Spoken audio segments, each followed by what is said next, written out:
Welcome to Euractiv's EU Tweets of the Week.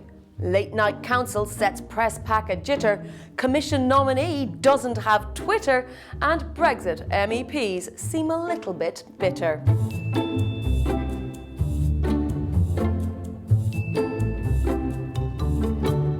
This week we are supported by Animal Health EU. Learn more about them later in the programme. The big week for EU top jobs got off to a shaky start on Sunday with a mammoth council summit that dragged on through the night and into Monday. Kemp knew it didn't bode well. The EU's leadership solution for the next 5 years looks like that terrible deranged essay you wrote at university after a double all-nighter, he said. Euractiv's Brzozozski highlighted the biggest concern for the press pack: sleep, or lack of it. Late Tuesday afternoon, there was finally white smoke from the Council as it approved former Belgian PM Charles Michel as EU Council President and nominated German Defence Minister Ursula von der Leyen for EU Commission President. Cue everyone on Twitter scrambling to find her account, which didn't exist. Gerardo Fortuna felt leaders really should take this into account, the fact that she doesn't have a Twitter account. By Wednesday, that was rectified as she greeted Europe via the Brussels bubble's preferred medium. Jack Parrock reckoned she'd had a rapid crash course in social media management and added she's not going to know the snark that hits her.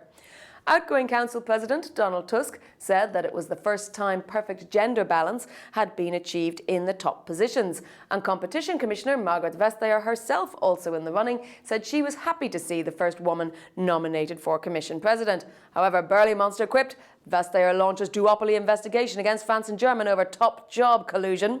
Of course, the big issue is that not one of the Spitzenkandidaten got a top job. DG Meme summed it up best.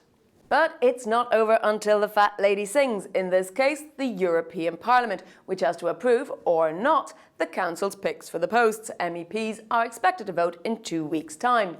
In the meantime, Agata Gostinska pleaded, can media please stop with this unprecedented stalemate over top jobs nonsense? Wrangling has always been there and is one of the most interesting aspects of the work of the EU institutions. Staying with the Parliament, the first plenary of the new session kicked off in Strasbourg.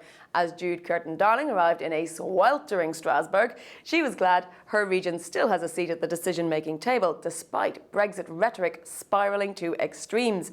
One Brexiteer, British MEP David Bull, described his journey to Strasbourg as insanity. 8+ hours, 4 trains and a huge waste of taxpayers' money, he claimed. For some reason, the Parliament seems to be in a very inaccessible place. But train expert account, seat 61, says it takes just 4 hours 54 from London to Strasbourg with one easy same station change in Lille. Bull's comments were widely ridiculed online, with half the Twitter sphere pointing out that if you apply for a job in Strasbourg, it's likely you'll have to go to Strasbourg. Mark Stone said Brexit Party MEP realises that being an MEP comes with responsibilities, and Otto English predicted in next week's episode, David Bull goes to a supermarket and discovers food on the shelves. Bull's fellow Brexit Party MEPs were not making friends either, as they turned their backs on the European anthem at the opening session of the Parliament. Maybe they just don't like Beethoven, joked the German Foreign Office. Others found the whole session terribly exhausting. Who said being an MEP wasn't hard work, asked Darren McCaffrey. But finally, we had one conclusive outcome. David Sassoli was elected President of the European Parliament with 345 votes out of 667. This week, we are supported by Animal Health EU. To find out how the animal medicine industry is helping vets keep pets healthy, follow the hashtag #MoreThanMedicine. That's it for another episode. Join me again next Friday for more wheeling and dealing and ducking and diving in the Brussels bubble Twitter sphere.